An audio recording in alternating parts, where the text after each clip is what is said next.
Bienvenue au podcast Le Sac du Car. Mon nom est Didier Orméjus. Cette semaine, je vais être accompagné, comme à l'habitude, par Marc-André Chaloux. En compagnie de Marc-André, on va faire un tour des actualités de la NFL. Il continue d'avoir des transactions à travers la Ligue. Les Giants de New York qui ont été occupés lors de la dernière semaine. On va commencer à faire un tour d'horizon des meilleurs espoirs en vue du repêchage de la NFL qui va avoir lieu déjà dans moins d'un mois. On va commencer par les receveurs de passe ainsi que les ailiers rapprochés.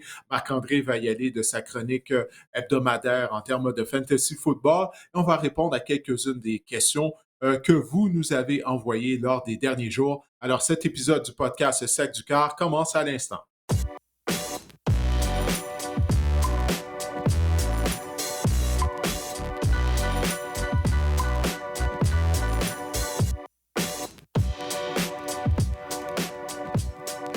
Alors, Marc-André, comme je viens de le dire, les Giants ont été occupés. Écoute, on enregistre le podcast le mercredi matin et mardi soir, on a appris qu'ils ont mis sous contrat Russell Wilson pour une durée d'1 an. Exactement. Le contrat serait d'une valeur, ça n'a pas été confirmé, de 10 500 000 avec des bonnies de performance qui pourraient aller jusqu'à 21 millions de dollars. 21 millions de dollars pour Russell Wilson, Didier, c'est pas rien. Qu'est-ce que tu penses de cette signature-là des Giants? Ouais, ça me laisse un peu perplexe parce que la semaine dernière, les Giants ont mis sous contrat Jameis Winston. Donc, ton vœu s'est exaucé. On en parlait il y a quelques semaines, comment on espérait voir Jameis joindre les Giants. On s'est dit, écoute, s'ils vont être mauvais, au moins, ils pourraient être mauvais et divertissants avec Russell Wilson au poste de quart. Mais là, ils ont Russell Wilson et Jameis Winston à la position de carrière. Donc, pour moi, la première question que je me pose, c'est ce que ça veut dire que les Giants ne vont pas repêcher un carrière lors du repêchage. On sait qu'ils détiennent le troisième choix de la première ronde. Il y a des rumeurs qui envoyaient Shedeur Sanders peut-être avec les Giants de New York. Mais là, le fait qu'on va miser sur deux vétérans, alors est-ce que ça veut dire qu'on ne va pas repêcher de carrière? Moi, c'est la première question qui m'est venue en tête lorsque j'ai appris que Russell Wilson s'ajoutait aux Giants après la mise sous contrat de Jameis Winston. Toi, qu'est-ce que tu penses de ça?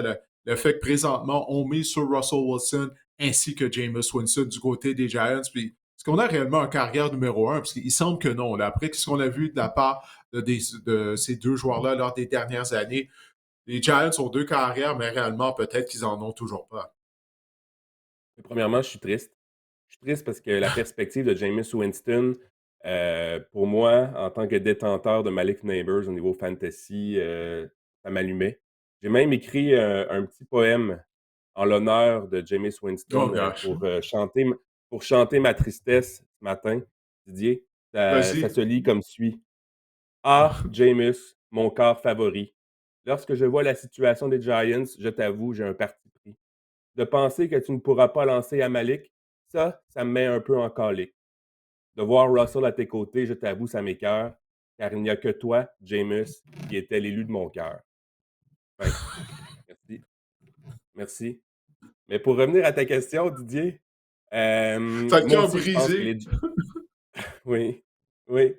Mais pour revenir à ta question, excuse-moi, c'est l'émotion ce matin, puis mon rhume en même temps, qui font que j'ai de la misère à me ressaisir. Mais pour revenir à ta question, moi aussi, je pense que les Giants vont ne pas repêcher un corps arrière. Je pense qu'on le sait déjà que Cam Ward va s'en aller du côté du Tennessee, du côté des Giants. On essaie de faire nos devoirs.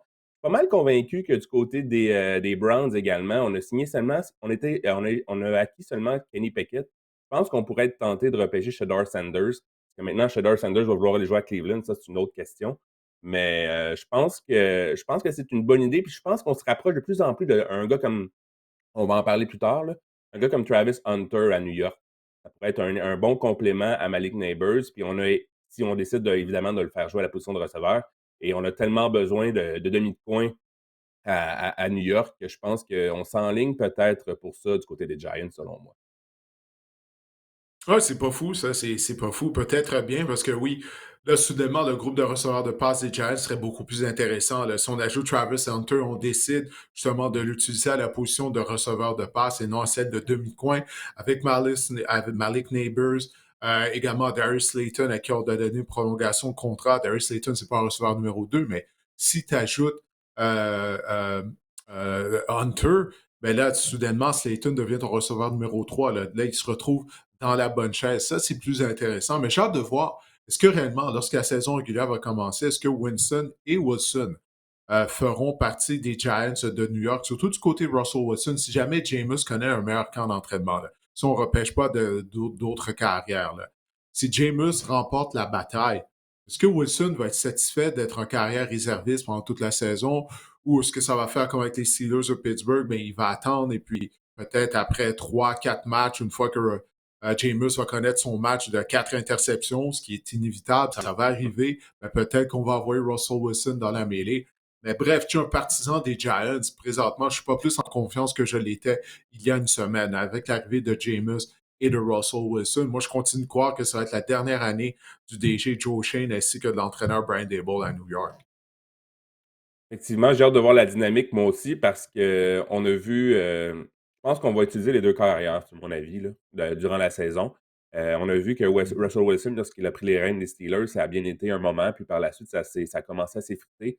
Je pense que c'est un peu la même situation qu'on doit s'attendre avec les Giants. Je pense que j'aurais aimé ça voir Jameis avoir vraiment un poste de numéro un. Comme je te dis, je pense pas que la signature de Russell Wilson, je pense pas que Russell Wilson, à ce stade-ci de sa carrière, en fait, est une amélioration par rapport à Jameis Winston tant que ça. Puis on ne sera pas de cachette, là, on ne gagnera pas le Super Bowl cette année, les Giants. Je pense que la meilleure décision aurait été justement de prendre Jameis Winston, d'avoir Tommy DeVito et potentiellement de ramasser un corps arrière au repêchage. Euh, Moi, ça me dit un peu comme toi, là, juste de voir Russell Wilson là. Ça me dit qu'on n'est pas convaincu, de un, par les qualités de Shedeur Sanders, qui peut être un corps numéro un dans la NFL, ou il sera disponible au rang 3. Donc, ça, écoute, le Mhm. repêchage, ça s'en vient, il va y avoir un paquet de rumeurs, puis ça, c'est ça qui rend la chose la plus intéressante, selon moi. Ouais, peut-être qu'on a voulu se protéger tout simplement du côté des Giants, hein, comme tu l'as dit. Peut-être qu'on s'est dit, ben écoute, Cam Ward va partir au premier rang et possiblement Shedeur Sanders en deuxième position à Cleveland. Alors les Giants ne veulent pas se retrouver les mains vides. Et puis bon, le contrat de Wilson, c'est juste 1 an. Alors en tout cas, j'ai hâte de voir la suite des choses lors du repêchage. Mais pour les Giants, moi je persiste à croire qu'ils seront une des pires formations de la NFL la saison prochaine. Je pense qu'il faut parler des Steelers. On fait quoi, Didier, maintenant, du côté des Steelers? Ah ben c'est simple, c'est Aaron Rodgers. On attend après Aaron Rodgers, on n'a pas le choix. Ah, Là. Tout indique que c'est là qu'Aaron Rodgers va signer. La semaine dernière, il a visité les installations des Steelers de Pittsburgh. J'ai entendu parler d'une rumeur. Tu sais, son bon ami Pat McAfee, qui a son mhm, émission sur YouTube à ESPN. Ben, apparemment, j'oublie c'est quoi le nom là, de l'aréna des Pingouins à Pittsburgh. Apparemment, l'année dernière, il a animé un épisode de son émission dans l'aréna des Pingouins, puis il y avait près de 20 000 personnes qui s'étaient déplacées pour assister à l'enregistrement.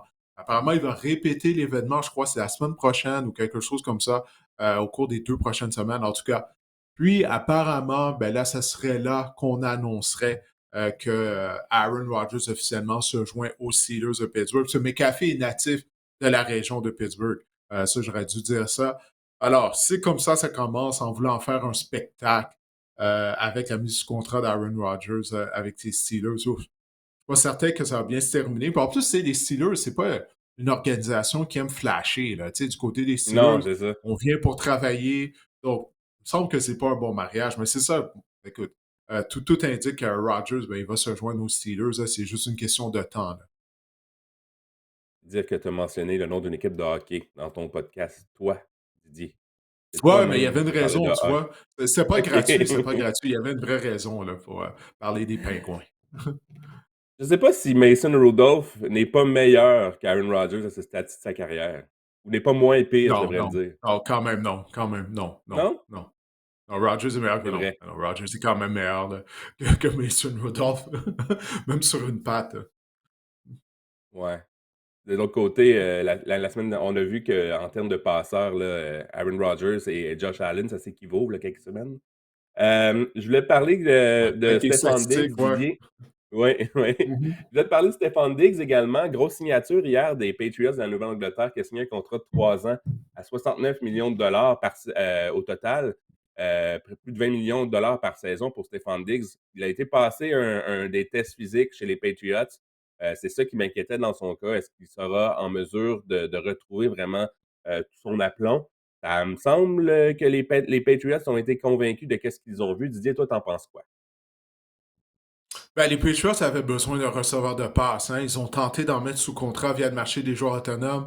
Malheureusement, ça n'a pas fonctionné pour eux. Ils ont essayé également de compléter des transactions. Là aussi, ça n'a pas fonctionné. Puis souviens-toi, même l'année dernière, là, durant l'été, lorsque Brandon Ayuk essayait de se faire échanger les 49ers de San Francisco, les Patriots étaient intéressés. Même, on avait fait une offre à Brandon Ayuk aux 49ers de San Francisco, mais Ayuk, finalement, lui, il avait dit qu'il ne voulait pas aller jouer à la Nouvelle-Angleterre. Alors, ça nous prenait un ressort de passe, mais la question de savoir, c'est maintenant, à ce stade de sa carrière, Stephen Diggs, on sait qu'il avait ralenti, on l'a constaté lors des 2 dernières saisons. En plus de ça, il n'a pas été capable de terminer la dernière saison en raison d'une grave blessure à un genou. Donc, à ce stade-ci de sa carrière, de revenir de cette blessure-là, moi, j'ai hâte de voir ça. Je veux dire, honnêtement, cette mise sous contrat-là, ça m'a pas vraiment. J'ai rien ressenti lorsque j'ai appris la nouvelle. Parce que je crois pas que Diggs maintenant demeure un joueur de premier plan. Mais ça nous indique également que du côté des Patriots, peut-être qu'on n'a certainement pas l'intention de repêcher un receveur en première ronde. Là. Okay? On va repêcher très tôt et c'est pas nécessairement une grande classe de receveurs de passe. On va en parler un peu plus tard. Alors, ça nous prenait un receveur de passe. On mise sur Diggs maintenant qu'il est un vétéran, mais je ne crois pas qu'il va avoir un impact à la Nouvelle-Angleterre. Je ne peux pas croire qu'il va avoir un impact après ce que j'ai vu lors des 2 dernières saisons. L'année dernière, Houston, ça n'allait pas si mal, mais encore une fois, il a subi une grave blessure à un genou. On avait surtout de l'argent à dépenser, du côté des Patriots. On Oui, c'est avait vrai. le plus d'argent à dépenser dans la NFL. Je pense pas que c'est un mauvais pari de Stefon Diggs. Je pense que s'il est en santé, ça va grandement aider Drake May. On est vraiment à la recherche d'un receveur de ce genre de talent-là. On a beaucoup de jeunes receveurs, Jalen Pope, Javon Baker, on a Kendrick Bourne de ce monde. On a beaucoup de receveurs moyens. Moi, tu vois, moi aussi, je pense qu'on va quand même ajouter un autre receveur via le repêchage. Peut-être pas aussitôt maintenant, je pense un peu comme toi à ce niveau-là, mais je pense pas que Stefon Diggs est un receveur fini, mais ses bonnes années sont clairement loin derrière lui. Je suis intrigué, par la perspective parce que j'aime beaucoup ce que j'ai vu de Drake May la saison dernière. Je pense qu'un gars comme Diggs, ça peut juste l'aider. Oui, mais un point que tu as mentionné, le fait que les Patriots avaient beaucoup d'argent à dépenser. Puis en plus de ça, le plafond salarial a augmenté près de 30 millions de dollars. Puis ça, on a appris ça, je me souviens, c'est quoi? C'est peut-être 2 semaines avant l'ouverture du marché des joueurs autonomes. On a appris ça tard. Là. Les équipes de la NFL ont appris que le plafond augmentait de 30 millions de dollars très tard.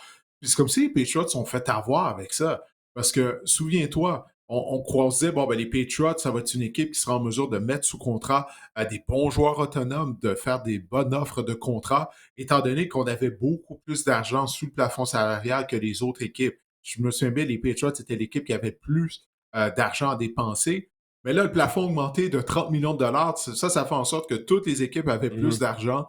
Puis c'est une des raisons pour laquelle on a vu plusieurs équipes utiliser cet argent-là afin de re-signer certains de leurs joueurs. Et puis, il y a plusieurs joueurs qu'on anticipait qu'elles se retrouver sur le marché des joueurs autonomes. Finalement, ça n'a pas été le cas. Donc, c'est comme si les Patriots sont fait avoir avec cette situation-là. Puis ça fait en sorte, ben oui, ils avaient des sous à donner à Stephen Diggs. Effectivement, il y a juste les Bengals qui, eux, quand ils ont de l'argent en plus à dépenser, ça leur brûle entre les mains. Ils la dépensent immédiatement Mm. pour des joueurs en attaque et non pas pour combler des besoins. Mais ça, un autre débat. Selon Pro Football Talk, Kirk Cousins attend que le repêchage soit passé pour retirer sa clause de non-échange, Didier. C'est une bonne chose selon moi, Kirk Cousins, parce qu'on va commencer à avoir des équipes comme les Steelers, comme les Browns, un peu désespérées. Toi, qu'est-ce que tu en penses? Est-ce que c'est une bonne chose que Kirk Cousins attende vraiment? Est-ce que sa valeur va être à son maximum lors du week-end du repêchage? Ben, je pense pour que Cousins, Marc-André, c'est qu'il veut pas, excuse-moi, il veut pas que l'histoire de l'année dernière se répète. Souviens-toi, il a signé avec les Falcons d'Atlanta à titre de joueur autonome. Puis là, le repêchage est arrivé, les Falcons ont repêché Michael Penix. Là, immédiatement, ça crée une controverse. Donc, je crois du côté de Kirk Cousins, lui, il veut juste attendre de voir, OK? Il veut pas se faire avoir encore une fois. Disons qu'il se Mhm. fait échanger aujourd'hui à une équipe. Là, cette équipe-là, elle repêche un carrière en première ronde.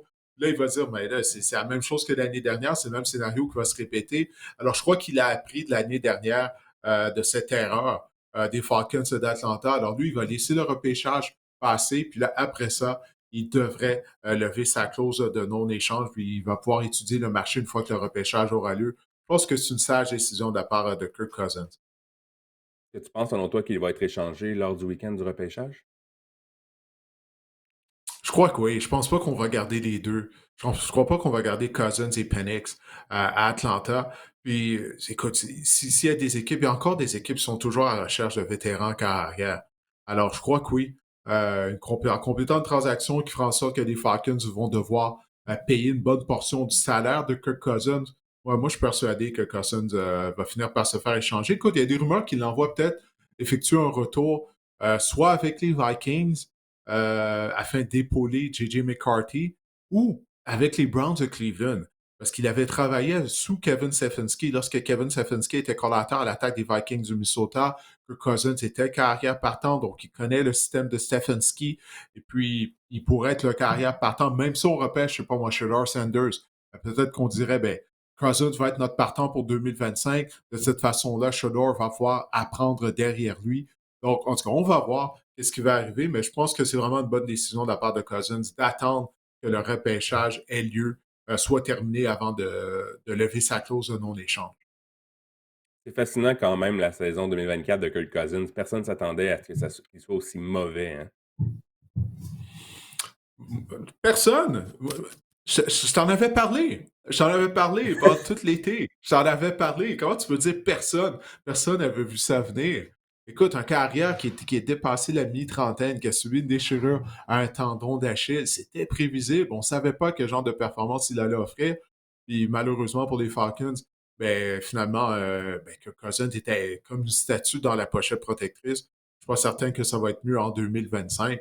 Mais bref, on a vu ça venir, là, parce qu'il n'y a pas d'historique d'un carrière aussi âgé qui subit une aussi grave blessure qui est en mesure justement de bien performer par la suite. Ça a été la même On a chose une pour Aaron question. Rodgers aussi. Hein? Ouais, ouais, ouais. On a une question des fans. William Gonzalez, la minute des fans. Salut, j'espère que vous allez bien. Je me demandais, parmi toutes les équipes qui n'ont pas fait les éliminatoires, quelle équipe, selon vous, s'est le plus améliorée autant en joueur qu'en coach? Merci beaucoup pour ta question, William. Alors, je te la pose, Didier. Quelle équipe qui n'ont pas fait les éliminatoires l'année dernière s'est le plus améliorée durant l'entre-saison? J'ai le goût de dire les Bears de Chicago, parce que là, bon, on parle de jumeler les joueurs acquis également, les entraîneurs. L'arrivée de Ben Johnson, immédiatement, on a vu là, son impact via le marché des joueurs autonomes. Les joueurs qu'on a mis sous contrat, la priorité, c'était quoi? Ça a été d'améliorer la ligne à l'attaque du côté de Chicago, afin de donner une chance à Caleb Williams d'être en mesure de se développer. Puis je pense que ça, c'était impératif. Ça a été la mission première de Ben Johnson. C'était la chose à faire. On a même signé des joueurs de ligne défensive au niveau des deux lignes, la fondation, autant en attaque qu'en défense. C'est ce qu'on a adressé immédiatement du côté des Bears de Chicago. Donc, pour moi, je crois que les Bears vont être améliorés. Est-ce que ça va être suffisant en fait de participer aux éliminatoires? Ça reste à voir. Le repêchage n'a pas encore eu lieu, mais j'aime au moins la philosophie, la mentalité avec laquelle on a approché le marché des joueurs autonomes du côté des Bears de Chicago. C'est exactement qu'est-ce qu'on devait faire. Je pensais jamais dire ça dans ma vie, mais j'aime ce qu'on fait du côté des Patriots de la Nouvelle-Angleterre en tant que partisan des Eagles qui a eu été témoin du Spygate. Mais je pense qu'on s'est amélioré du côté des Pats. On a fait quand même, on avait de l'argent dépensé, oui, mais on a fait des moves, du mouvement intelligent. Euh, Pas compliqué, on a bâti une équipe à l'image Mike Grable. Mike Vrabel, excuse-moi. Écoute, un matin, le rhume, là, c'est pas facile. On a bâti vraiment une équipe à l'image de Mike Vrabel. On a adressé vraiment, on a ajouté beaucoup de joueurs en défense côté des Patriots de la Nouvelle-Angleterre. Oui, on a peut-être dépensé beaucoup de sous pour des joueurs qui n'en méritaient pas autant. Ça, c'est un autre débat. Mais force est de constater qu'on va jouer de la grosse défense. On a amélioré la défense. On va passer par la défense, les succès des Patriots. J'ai hâte de voir. On a ajouté une arme en attaque. On a bien parlé de Stephon Diggs à Drake May. Je pense qu'on connaît du côté des Pats. Je ne pense pas qu'on sera une équipe qui va batailler, disons, pour une place en éliminatoire la saison prochaine, mais je pense qu'on est simplement sur le droit chemin. Je pense que ça a été des bons mouvements du côté des Pats. Ouais, en défense, si tu dis, bon, on a dépensé beaucoup de sous, mais on n'avait pas le choix. On avait tellement d'argent à dépenser du côté de la Nouvelle-Angleterre. La seule chose, c'est l'attaque, la ligne offensive. Souviens-toi à quel point elle était mauvaise l'année dernière. Là. Il y a des matchs où Drake May courait pour sauver sa peau. Puis on ne l'a pas encore amélioré. Donc là, est-ce qu'on va utiliser le repêchage pour faire ça? Parce qu'en attaque, L'arrivée de Diggs, bon, je t'ai dit, moi, personnellement, ça me fait pas grand-chose, mais où sont les joueurs explosifs du côté de l'attaque des Patriots? D'abord, avant tout, avant même de parler de joueurs explosifs à la disposition de May, au niveau de la ligne à l'attaque, ça, bon, on va devoir adresser cette ligne à l'attaque-là durant le repêchage. On n'a pas le choix. Là. Si on veut donner une chance à May de se développer comme les Bears essaient de faire avec les mises sous contrat qu'ils ont fait au niveau de la ligne offensive pour épauler Caleb Williams. C'est une question quand même difficile à répondre, j'ai trouvé, Didier.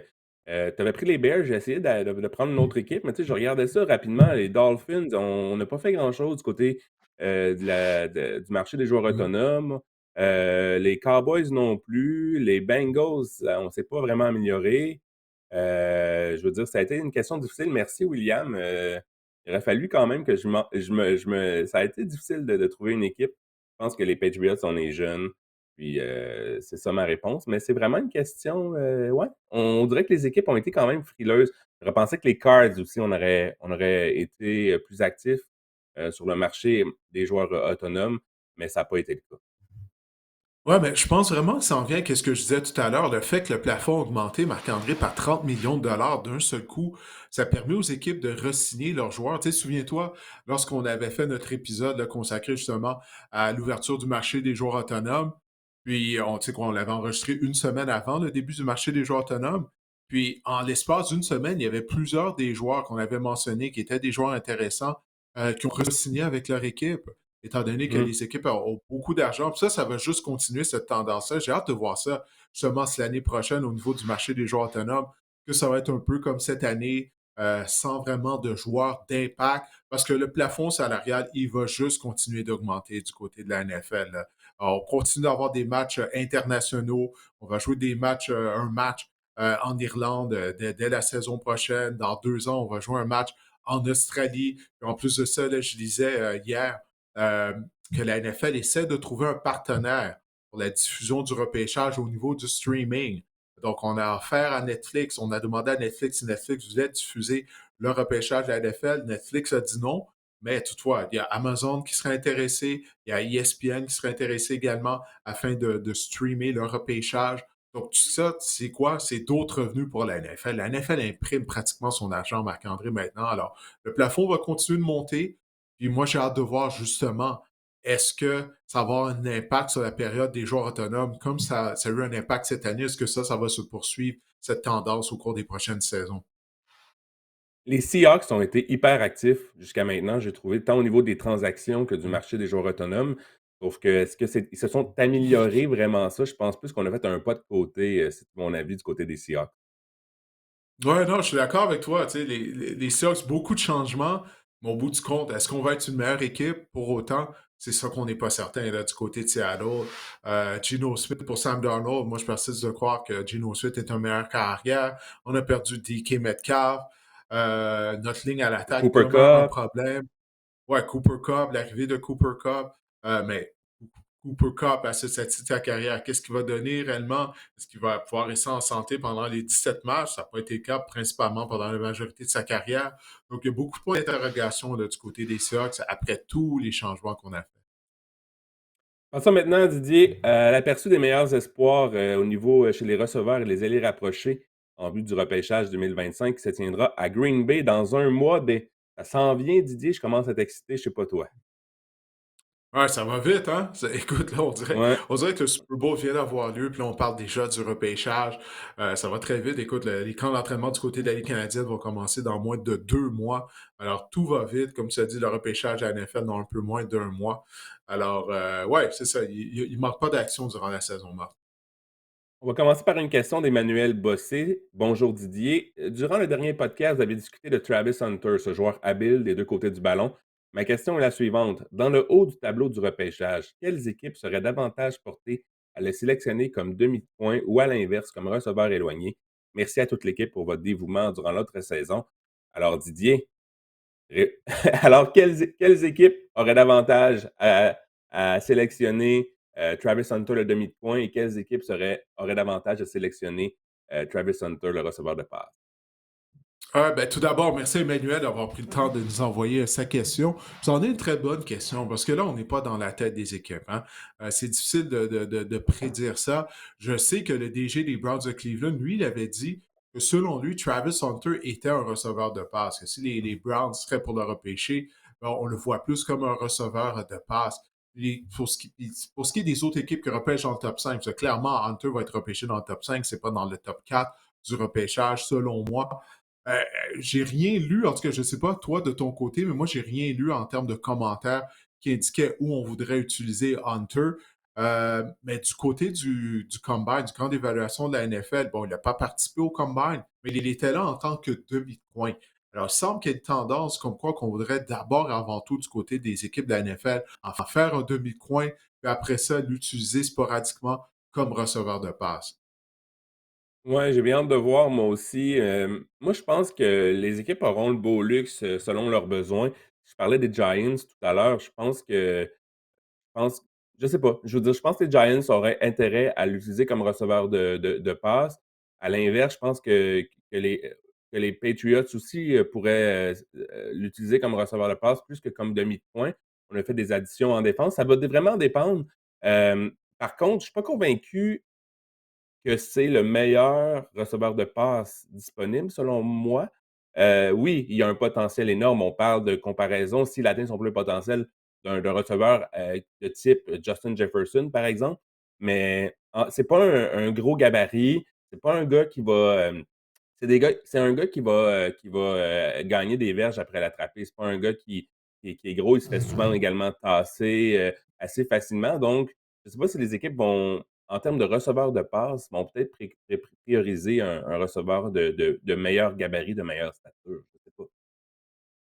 Ouais, ben, non, ça, c'est vrai qu'il n'a pas un physique imposant, il ne mesure pas 6 pieds 4 pouces, mais quand même, là, ce qu'il a accompli à l'Université du Colorado, il ne faut pas t'oublier une chose.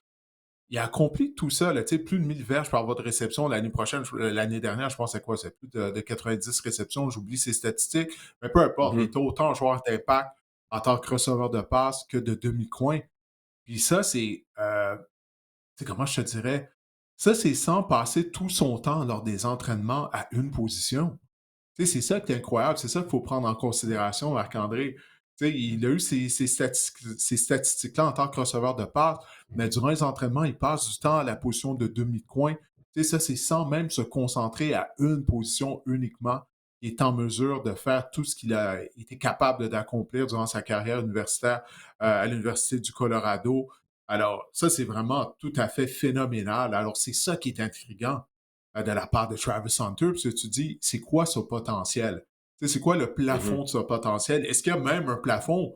Parce que il est en mesure d'exceller, d'être un des meilleurs joueurs disponibles au repêchage à deux positions, sans même s'entraîner à temps plein à aucune de ces deux positions-là. Il doit partager son temps, puis ça, lui, il est habitué de le faire depuis qu'il joue au football, mais c'est ça qui est incroyable. Alors tu te dis, ben, si Hunter passait son temps à 100% comme receveur de passe, il serait le meilleur receveur de passe du repêchage. Aucun doute là-dessus. Là. Il y a des gens qui comparent en termes de receveur à Garrett Wilson et puis plus talentueux après la réception que Garrett Wilson. Parce que Hunter est en mesure de gagner des verges après la réception. Wilson est capable de le faire, mais il le fait encore mieux. Il est peut-être un peu plus explosif même que Garrett Wilson à ce niveau-là. Toi, tu le vois où, Hunter, jouer dans la NFL? Demi de coin ou receveur? Moi, j'espère qu'il va jouer les deux positions. Pourquoi pas? On n'a jamais vu ça. T'sais, on l'a vu sporadiquement par certains joueurs, par Deion Sanders, par Champ Bailey. Il jouait quelques jeux à la position de receveur de passe.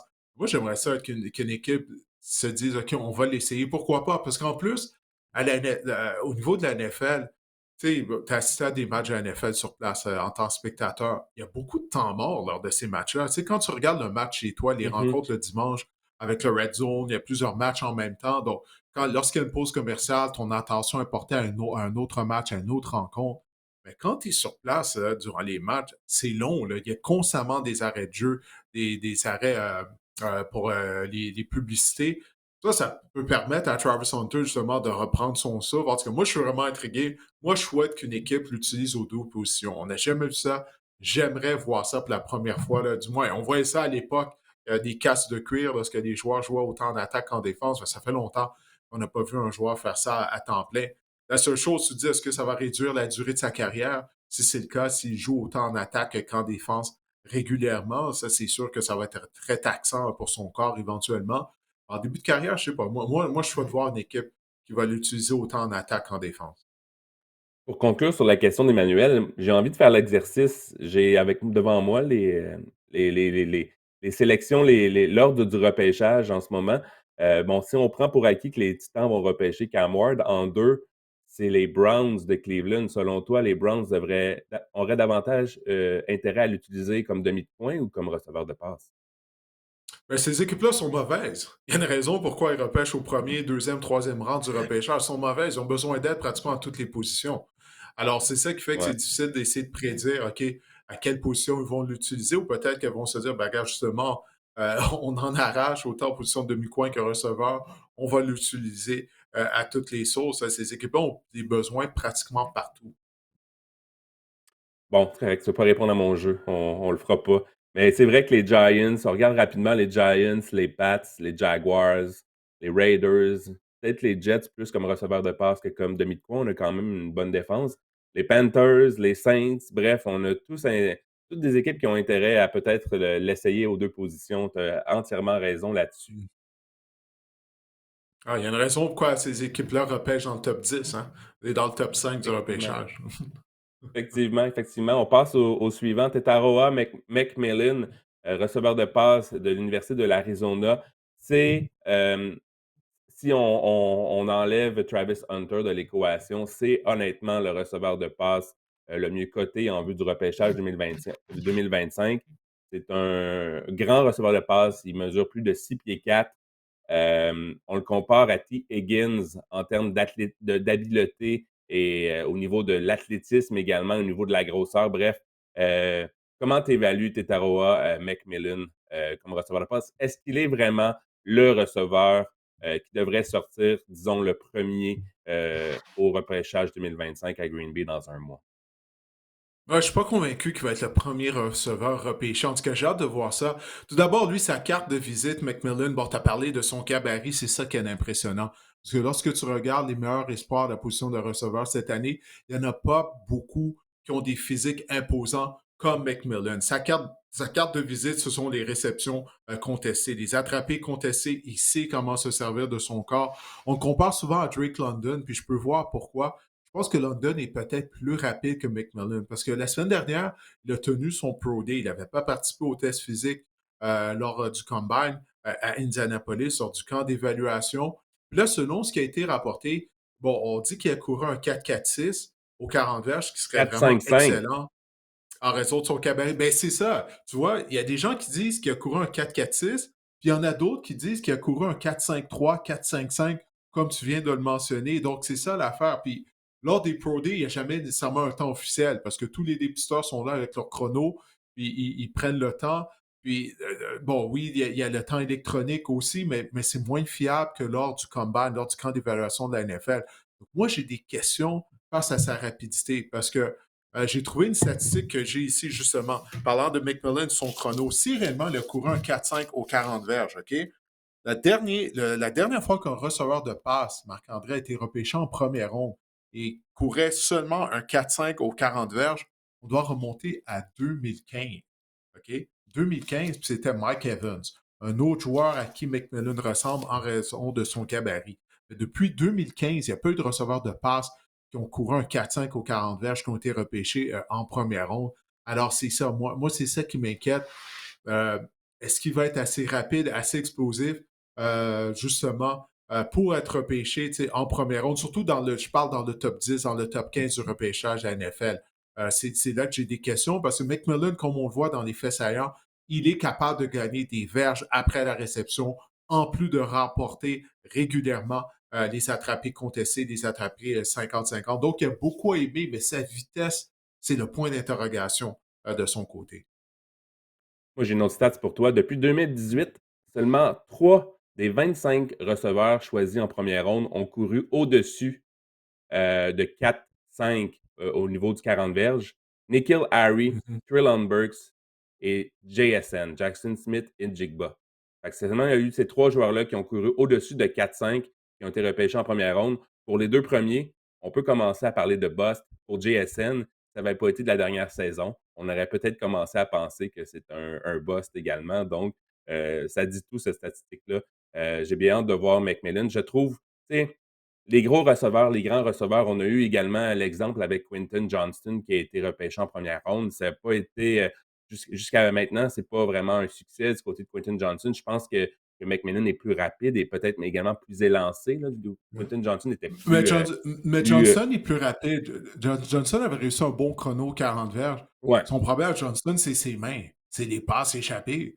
Parce qu'il se ouais. libère, il crée de la séparation. Ça, c'est la question qu'on a face à McMillan. Est-ce qu'il va être en mesure de créer de la séparation face au rapide demi-coin du côté de la NFL? Johnson, on le voit, créer de la séparation. Marc-André, le seul problème, c'est quand le ballon arrive, il n'est pas capable de l'attraper. Ça, c'est un gros problème, naturellement. J'ai des statistiques également, pour terminer sur McMillan. 2023, ça a vraiment été sa grande éclosion au niveau universitaire. 90 réceptions, 1400 verges quand même et 10 touchés en 2024. 84 réceptions, 1300 verges, 8 touchés. Ah, il était J'ai bien hâte productif, de ça, il n'y a pas voir. de doute là-dessus. J'ai bien hâte de voir. Il a le physique d'être un, comme on dit, un mâle alpha, un DK Metcalf dans une attaque. Une équipe comme, selon moi, comme les Packers, là. Ça serait le genre, je pense pas qu'il va se rendre aux Packers si on ne transige pas pour s'avancer dans le repêchage, mais ce serait le genre de joueur que les Packers ça pourrait bien fitter, disons ça comme ça, à Green Bay, un receveur de cette stature-là avec les Jaden Reed, avec les Dante Wicks.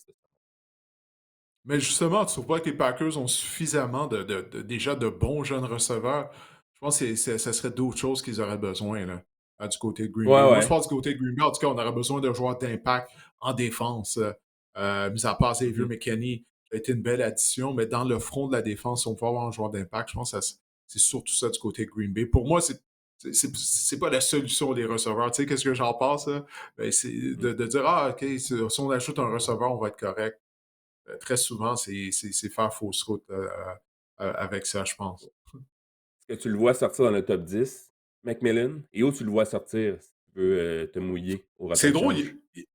il y a un mois, je t'aurais dit que oui, mais c'est comme ça, on dirait que selon ce qui est rapporté, on dirait que c'est comme s'il a perdu un certain momentum. Euh, Son chrono 40 verges, c'est ça que les Mhm. équipes vont devoir, vont devoir vraiment savoir c'est quoi le temps qu'il a couru. Ok? Est-ce que ça a été 4-4-6 ou ça a été un 4-5-3, un 4-5-5?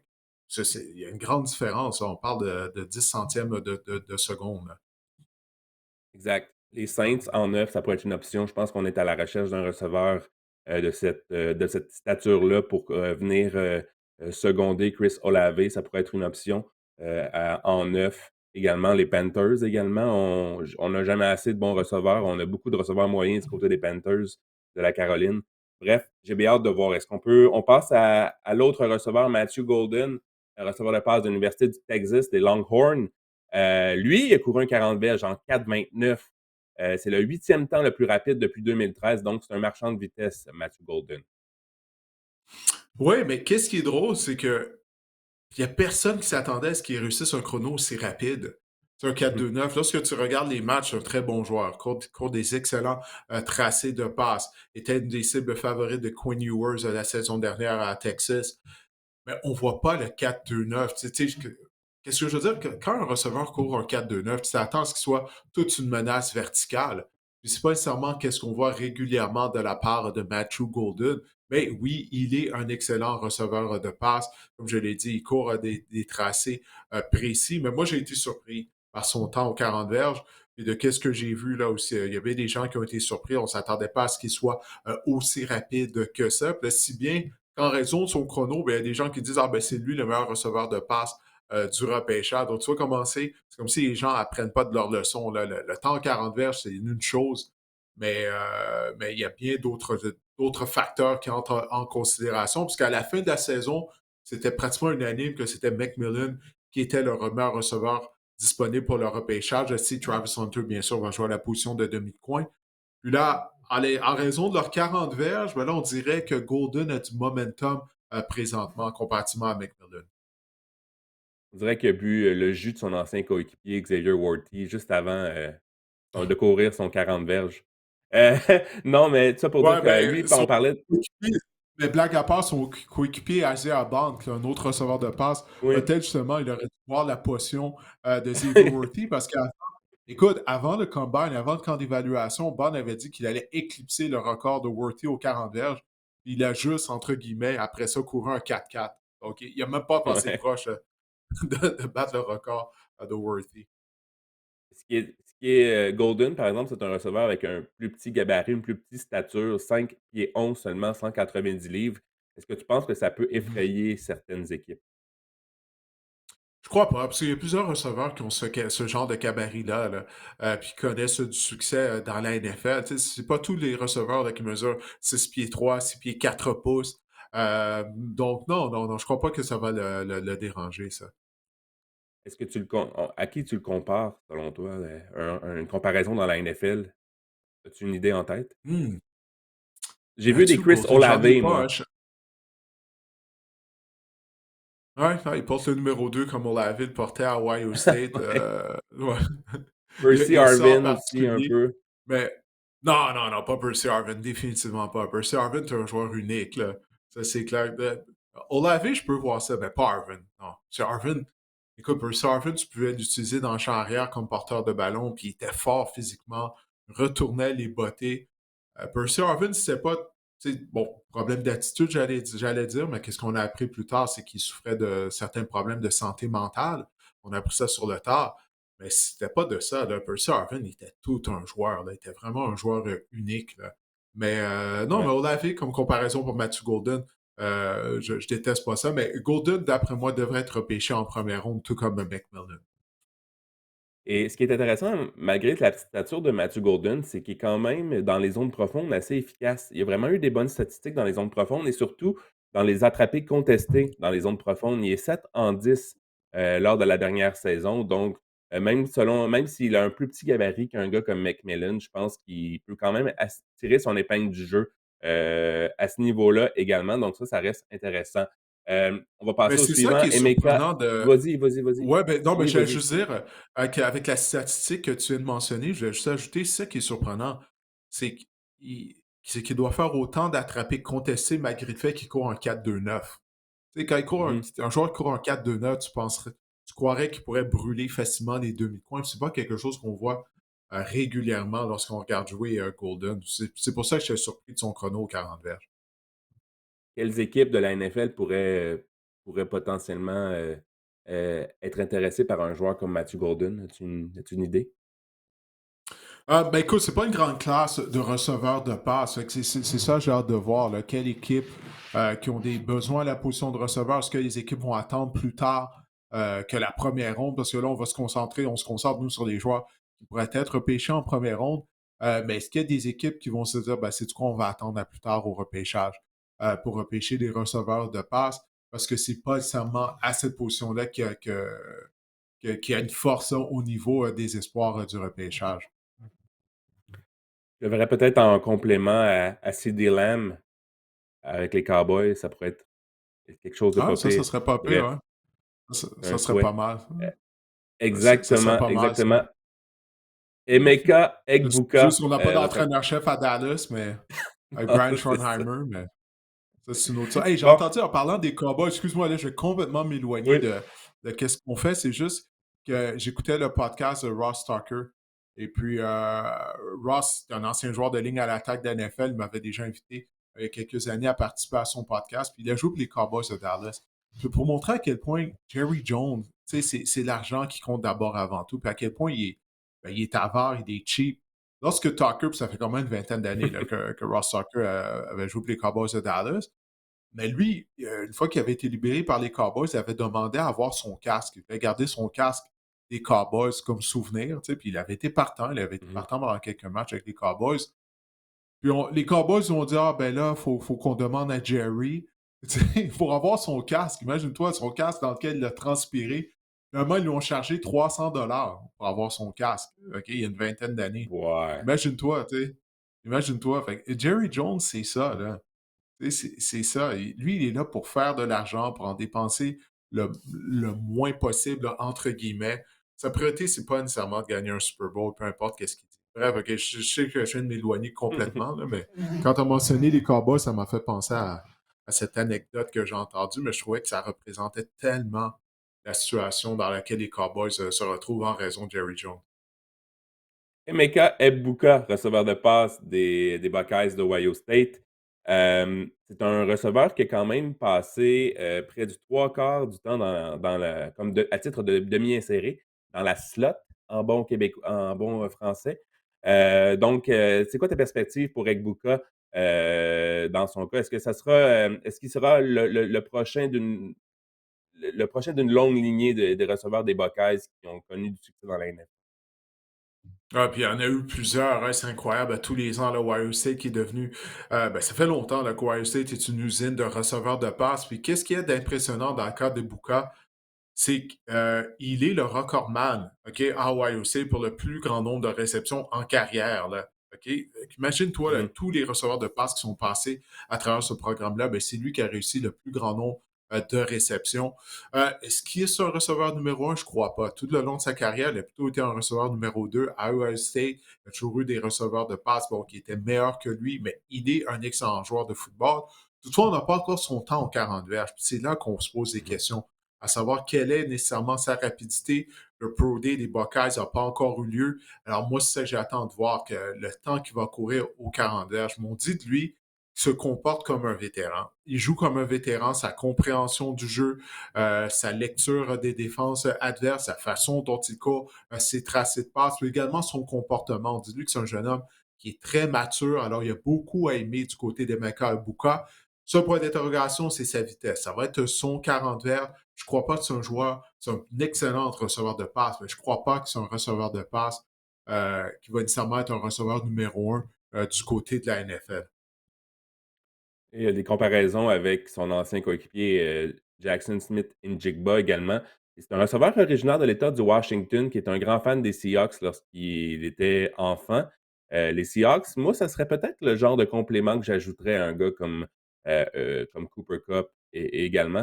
C'est un genre de Tyler Lockett un peu, si on veut. J'ai bien hâte de voir ça au repêchage, Egbuka. Mais moi aussi, je pense que c'est un choix peut-être plus de deuxième ronde. Hem, Encore là, quel genre de formation pourrait être intéressé par Egbuka selon toi? Ben ça, je ne sais pas, Marc-André, parce que moi, qu'est-ce que je fais? Tu sais, je regarde vraiment les joueurs, leurs forces et faiblesses. Puis après ça, tu sais, le repêchage était tellement imprévisible. Essayer de jumeler un joueur à une équipe, tu sais, ça devient difficile, tu sais. Mis à part, bon, il y a peut-être Genty, il y a bien des gens qui l'associent avec les Raiders, l'excellent demi à l'attaque de Boise State, notamment. Mais ça reste à voir. Tu sais. Mais moi, qu'est-ce que je fais? Tu sais, je ne sais pas d'associer les joueurs nécessairement avec une équipe de la NFL. Surtout Mmh. d'abord, bon, lorsqu'on diffuse le repêchage, moi, je suis là pour parler des joueurs, leurs forces et faiblesses. Donc, c'est vraiment ça. Tu sais, c'est afin de voir, OK, est-ce que ce joueur-là a vraiment le potentiel d'être repêché en première ronde? C'est ça. C'est quoi ses forces? C'est quoi ses faiblesses? C'est quoi sa carte de visite? Qu'est-ce qu'il fait très bien? Qu'est-ce qu'il doit améliorer? Parce que le repêchage, c'est. Écoute, moi, ça fait quoi? Première fois que j'ai travaillé comme analyste sur le repêchage, c'est le repêchage de 2006. Le repêchage Mario Williams, Reggie Bush. Là. Ça fait longtemps, là, ça fait 19 ans. C'est que c'est tellement imprévisible. C'est une chose que j'ai appris du repêchage, c'est que c'est imprévisible avec les transactions qui ont lieu et la façon dont les équipes évaluent les joueurs. Il y a ça aussi, tu sais. Mmh. Parce Mmh. que il y a un joueur, on peut l'aimer, mais les équipes peuvent trouver, OK, ben, tel joueur il ne cadre pas dans notre système. Ou il peut y avoir un joueur qu'on se dit, ah, ben justement, on parle de Buka, puis bon, on se dit, bah, il a plutôt l'air d'un receveur qui pourrait être repêché en deuxième ronde. Ben, il y a peut-être une équipe qui va dire, non, non, il cadre vraiment bien dans notre système, même s'il ne court pas un bon 40 verges. On n'a pas encore 100 ans au 40 verges. Ben, il y a peut-être une équipe qui va dire, dans notre système, on sait qu'il va être productif, donc on va le repêcher en première ronde. Donc, tu sais, il y a plusieurs facteurs là, qui font en sorte que ça devient très difficile, en tout cas pour moi, de dire, OK, telle équipe va repêcher nécessairement tel receveur de passe, surtout à la position de receveur de passe. Ce n'est pas tous les receveurs qui vont cadrer dans certains systèmes offensifs, comparativement à d'autres positions, supposons au niveau de la ligne à attaque. Je sais qu'il y a des joueurs de ligne à attaque qui vont mieux avec certains systèmes, mais si tu as besoin de bloqueur à gauche, il y a un bloqueur à gauche qui est disponible, ben, généralement, l'équipe va le repêcher. La position d'ailier rapproché, on va assurément entendre 2 noms, lors de la Mhm. première ronde, à commencer par, Tyler Warren, l'ailier rapproché des, Nittany Lions de Penn State. Didier, Est-ce qu'il est le meilleur allié rapproché de la QV 2025, Tyler Warren? Je crois que oui. Tu sais, il était l'homme à tout faire du côté de l'attaque de Penn State. On l'utilisait à toutes les sauces. C'est un ancien joueur à l'école secondaire, Warren. C'est un ancien joueur de basketball. Il jouait à la position de carrière à l'école secondaire. Donc, c'est une des raisons pourquoi on l'utilisait comme carrière au niveau de la formation Wildcat à Penn State.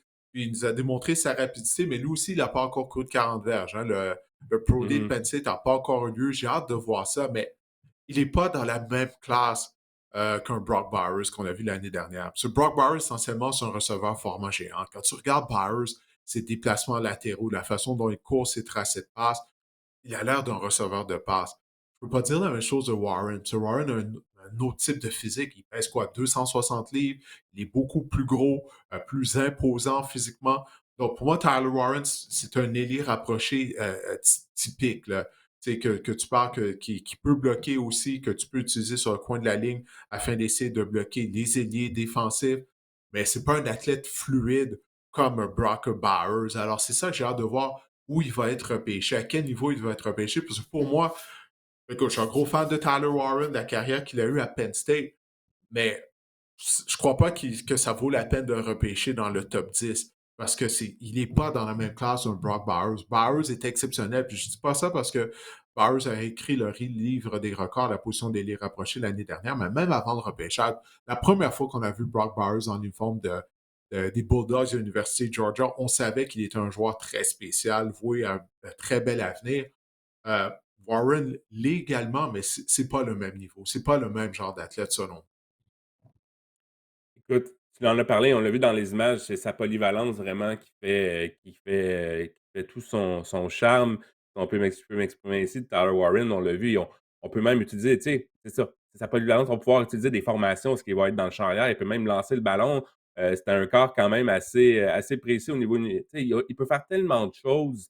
Il peut courir avec le ballon, il peut l'attraper, il peut le lancer. Je pense qu'il y a beaucoup de formations qui vont être tentées d'avoir un joueur de cette trempe-là dans leur formation. Moi, j'aime ça avoir des comparaisons. Je trouve que c'est intéressant avec des joueurs de la NFL. On parle, écoute, d'un gars comme Dallas Clark, rien de moins pour Tyler Warren, même ou Tyler Eifert, là, qui a connu des bonnes saisons également avec les Bengals de Cincinnati. Mais je pense que c'est un Tyler bon joueur, mais Eifert. moi, ouais, il a connu quand même quelques bonnes saisons Ouais, à là, il était l'Université de bon avant de se Notre-Dame. blesser. Ben oui, lui, ce sont les Exactement. blessures qui ont complètement dérouté. Mais ouais, c'est vrai, c'est un bon ailier rapproché. Ouais. Euh, Mais c'est ça, je veux dire, je pense qu'il y a des équipes qui vont se laisser tenter par sa polyvalence parce que tu peux tellement, avoir plus de pages dans ton cahier de jeu quand tu as un joueur de cette trempe-là dans ta formation, non? Oui, mais ça, c'est une des questions que j'ai à propos de Warren. Est-ce qu'il va être en mesure d'être aussi polyvalent une fois rendu dans la NFL? Parce qu'on sait que les joueurs sont plus rapides. Là, c'est autre chose. Pour ça, j'ai hâte de voir son temps au 40 verges. Tu sais, dans les faits saillants qu'on a vus, bon, on l'a vu être capable de tourner le coin contre la défense de Purdue. Mais arrivé dans la NFL, est-ce qu'il va être assez rapide pour faire ça? Donc, est-ce qu'on va pouvoir l'utiliser à toutes les sauces? Est-ce qu'on va pouvoir tirer profit? Est-ce qu'il va pouvoir reproduire la polyvalence qu'il avait dans les rangs universitaires face à des meilleurs athlètes? C'est là que je suis pas certain de la façon qu'on va pouvoir l'utiliser ou on va justement devoir l'utiliser plus comme un ailier rapproché traditionnel. Ça, il va être capable de le faire. Mais d'être aussi polyvalent qu'il a été à Penn State, c'est là, j'ai besoin de voir son temps en 40 verges, de voir son temps au niveau des tests physiques, parce que lorsqu'on regarde jouer, c'est ça, il n'est pas nécessairement un athlète aussi fluide qu'un Brock Bowers, par exemple. Puis, est-ce qu'il est assez rapide, justement, pour être utilisé à toutes les sauces? C'est là que j'ai des questions concernant Tyler Warren. C'est une position où c'est tellement difficile à prévoir. Je suis d'accord avec toi que Brock Bowers, c'est un extraterrestre, là. Il est sur une autre planète comparé à c'est même pas proche comparé à Tyler Warren. Mais tu sais, souviens-toi l'année précédente, moi, j'avais vu jouer, Dalton Kincaid quelques matchs à Utah, puis je trouvais que c'était un joueur, assez exceptionnel. Puis gars, ça s'est pas traduit, ça s'est pas transposé dans la NFL jusqu'à maintenant. Donc c'est des fois, il y a des quand même des c'est une position quand même difficile à évaluer, je pense, au niveau universitaire. Ouais, puis comme je le disais, tu as raison dans qu'est-ce que tu viens de dire. Puis en plus de ça, quelle équipe va le repêcher? Ça va être le quoi, le plan? afin de le développer ou de la façon dont on va l'utiliser. Tu sais, il y a toujours ça qui est important là, comme facteur là, afin qu'un joueur connaisse du succès. Est-ce qu'on va l'utiliser au niveau de ses forces? Tu sais, Kincaid, lui, justement, est un peu plus dans le moule de Brock Bowers. C'est un athlète fluide, beaucoup plus un receveur de passe qu'un Mmh. bloqueur. Tu sais, alors que Warren, bon, il n'est pas aussi athlétique, mais ça ne veut pas dire qu'il ne sera pas un brillant joueur du côté de la NFL. Donc, c'est ça. La situation dans laquelle il va se retrouver, des kicks qu'il va le repêcher, ça va être quoi son plan pour lui? Tu sais, là est la question, un peu comme on en parlait la semaine dernière avec Benjamin Saint-Just, qui m'a dit lorsque je l'ai interviewé que les Chargers avaient un plan pour lui. Ils voulaient l'utiliser vraiment exploiter ses forces. Une de ses forces, c'est sa polyvalence, un peu comme Tyler Warren, là, dont on vient de parler. Sa force à Penn State, c'était notamment sa polyvalence. Donc, est-ce que l'équipe va savoir comment bien l'utiliser? Ça reste à voir. Pour les gens à la maison, j'ai lu que les Colts en 14 étaient liés peut-être à l'acquisition d'un ailier rapproché. Ça pourrait être un grand besoin pour eux. Même les Jets, mais je pense pas qu'en 7, ça sera trop tôt pour Tyler Warren, selon moi. Mais juste pour vous Ouais, donner ouais, ça des serait beaucoup équipes, trop ça tôt. pourrait être c'est juste pour vous donner des équipes, les Colts, j'ai vu qu'ils pourraient être intéressés par acheter un allié rapproché, Tyler Warren ou Colson Loveland de l'Université du Hmm. Michigan, qui sera également, selon moi, un choix de première ronde au prochain repêchage. Colson Loveland, qu'est-ce que tu aimes chez lui, Didier? Ben, Loveland, en termes de style, je parle, là, je précise juste en termes de style, se rapproche plus de Bowers que Tyler Warren. Mais là, je parle juste en termes de style. Là. Je pense que Warren est un meilleur joueur que Loveland, mais Loveland est beaucoup plus un athlète fluide Loveland est beaucoup plus un athlète fluide que Warren. Donc, ça, c'est quelque chose que j'aime de sa part, en mesure de gagner des verges après la réception, malgré son gros physique délié à rapprocher. Donc, beaucoup plus fluide, donc, c'est ça qui ressort, je crois, lorsqu'on regarde Loveland jouer durant sa carrière à Michigan. Des comparaisons avec Zach Ertz pour Carson Loveland, Ah, c'est je peux un voir gros ça, ouais. gabarit, comme tu dis. Ouais, un gros gabarit. Brock Bowers également. J'ai bien hâte de voir, sauf que entre toi, selon toi, lequel des deux alliés rapprochés va sortir en premier? J'avais à parier, bon, je mettrais de l'argent sur Warren et ben, comme je l'ai répété tout à l'heure, je ne Mhm. sais pas c'est quoi son temps au 40 verts. J'avais à parier, je mettrais de l'argent sur Warren, mais encore une fois, hein, ça en vient à l'utilisation, tu sais. Est-ce que Warren, ça va être un joueur qui ça va être un fit, à défaut de trouver un meilleur terme, avec toutes les équipes comparativement à Loveland?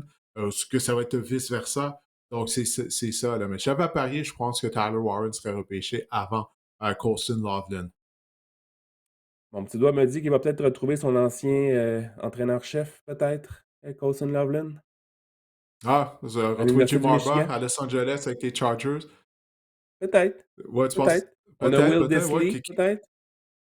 Ouais, ouais, écoute, ça peut nous empêcher de repêcher Loveland du côté Non, des Chargers. On a besoin de receveurs on a besoin de vitesse du côté de l'attaque des Chargers. Tu ouais, sais, on a ouais. rapatrié le receveur de passe, le numéro 81, là, avec le gros physique à Oui, Mike Pittsburgh l'année Williams. dernière. Mike Williams, ben oui, on a rapatrié Mike Williams. OK, bon, mais Mike Mike Williams, il n'a Williams. jamais été Faudrait un lui dire de marchand de pas sauter vitesse. trop haut. Tu vas te blesser. Ouais, Tu c'est es pas ça. obligé de Il finit sauter. toujours par se blesser. Saute pas si haut, là.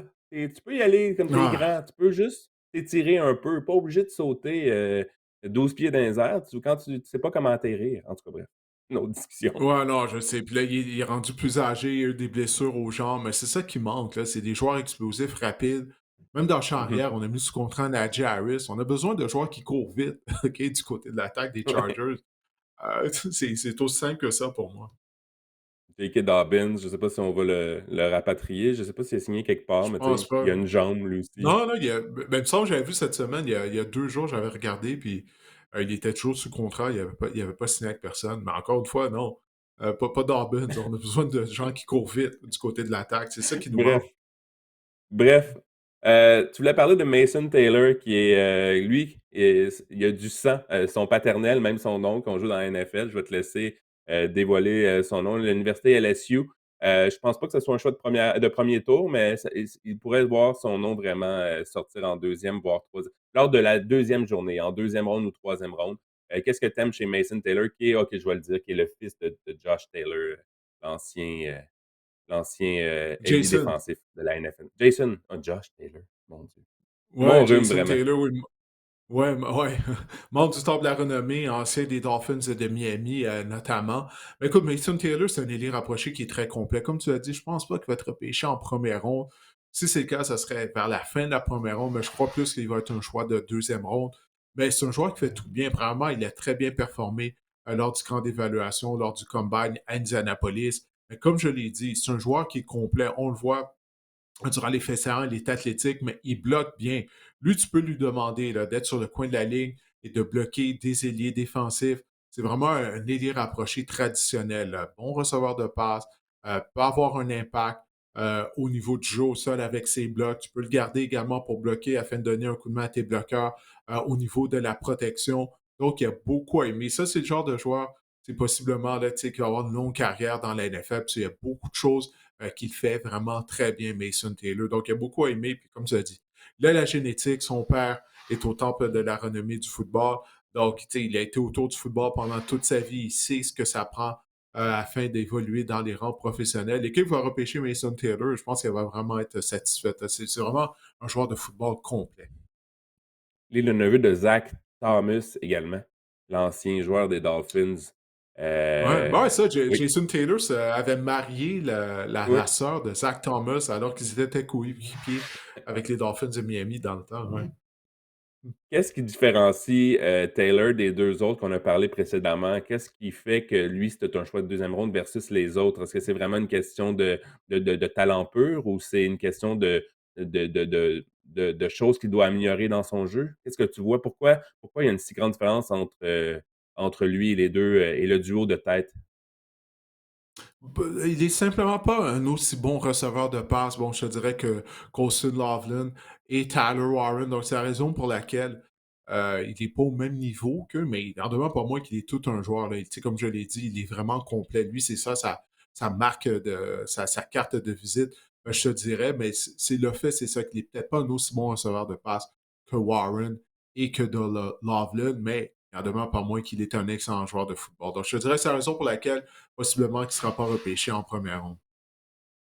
Voilà, ça complète notre tour d'horizon des receveurs et des, alliés rapprochés en vue du repêchage 2025 qui, je le rappelle, se tiendra à Green Bay dans un mois.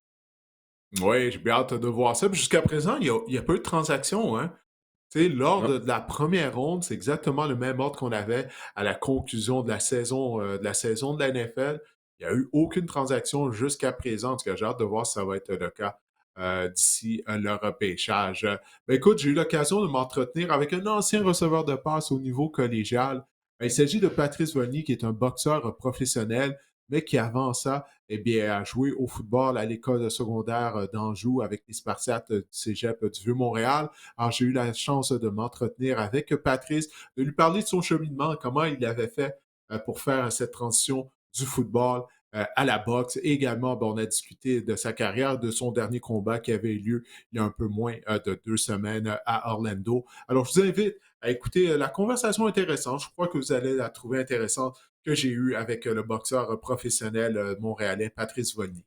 Bon, Patrice, c'est revenu d'Orlando déjà depuis plusieurs jours. Ben écoute, tout d'abord, merci d'avoir accepté mon invitation. Merci à toi, merci de l'invitation.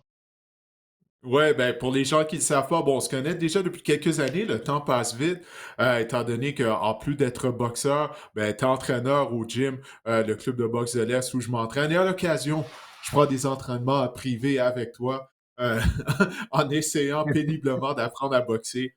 J'aurais peut-être dû choisir un hobby qui était moins exigeant physiquement, comme le Mais golf, comme la majorité des gens. t'apprends bien, heureusement, t'apprends bien. Ouais, ok, bon, ben, merci de dire que j'apprends bien. Écoute, pour les gens qui ne le savent pas, en plus d'être un boxeur professionnel, ben, tu as joué au football avant qu'on parle de ta carrière de boxeur.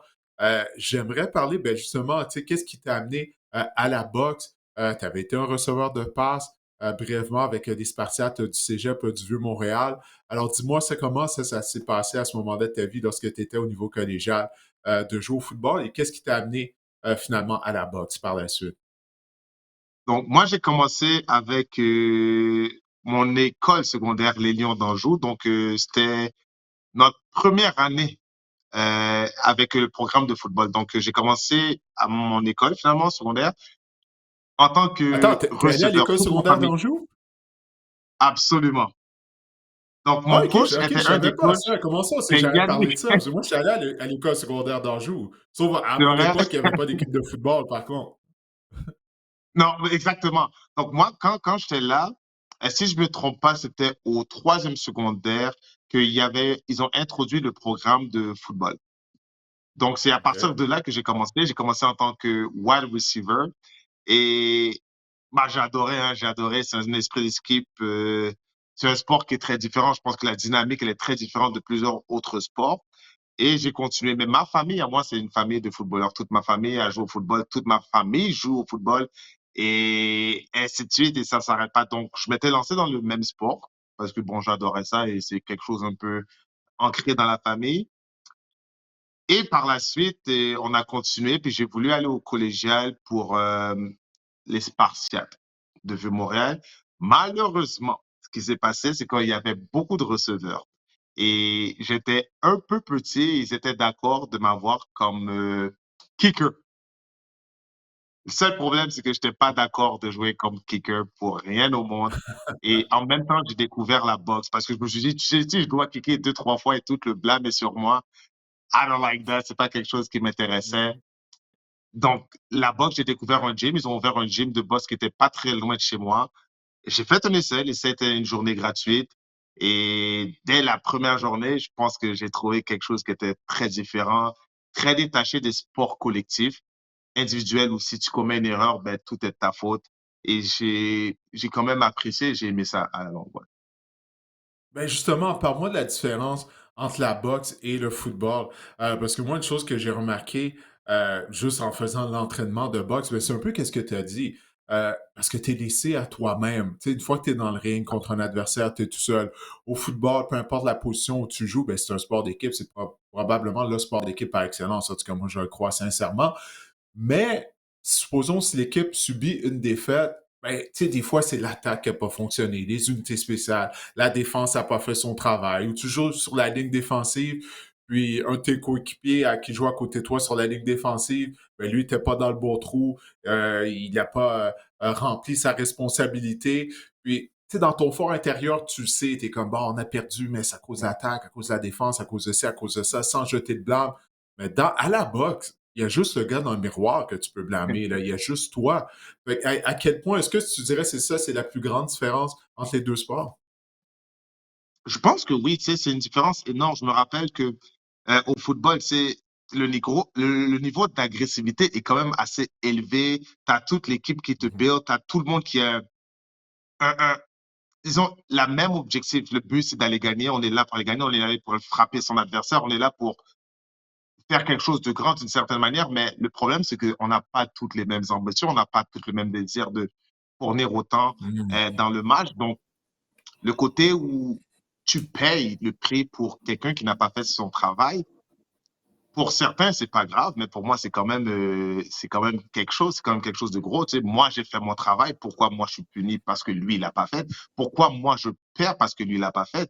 Et de notre côté, dans la boxe, c'est cash. Si tu fais ton erreur, ben, tu le payes et tu le payes tout seul.